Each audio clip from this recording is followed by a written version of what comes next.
uma ukholo like lahlangana nokusho kwakhe umlando wento obhekene nayo usena wait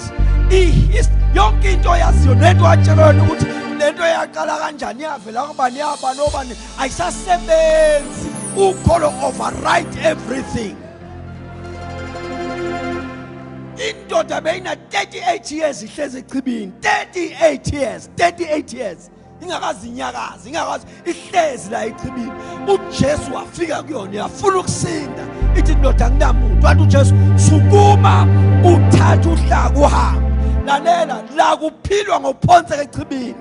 kodwa mhla uJesu efika la wafika kunendoda ekholiwe yangamsayifuni isystem yala yayi override yathatha lamazwi yathi lamazwi adlula umuntu adlula ingelosi adlula iqhinga.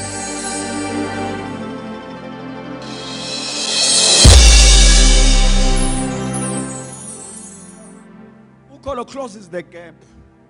ngoba ukholo bazama bami luzosibeka la ekuthaneni uma sihlangana nomuntu obefunda iBhayibheli wadideka uma ehlangana nathi fayisibi interpretation ngithi umuntu obethe esekhaya esifundela iBhayibheli Jeremiah 29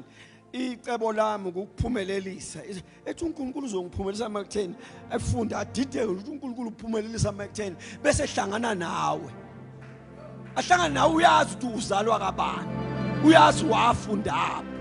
ahlangane nawe uyakwazi ukhulele phi ahlangane nawe athi mekubuka athi angathi lento ebhalwe lapha ya iyona lesengibona because ukholo has given you his word your reality. Na into esiyilwelayo bantwana basekhaya ukuthi lolu kholo licaphune lamazwi bese lisenza siba njalo. Funa umuntu mayididwa iBhayibheli abheke thina oh Lord abheke thina athi ayinoliqinisile iBhayibheli nangu usibani bani athi leli verse leli bengithi ngididekile kodwa nangu usibani bani uyiTestament ubufakazi.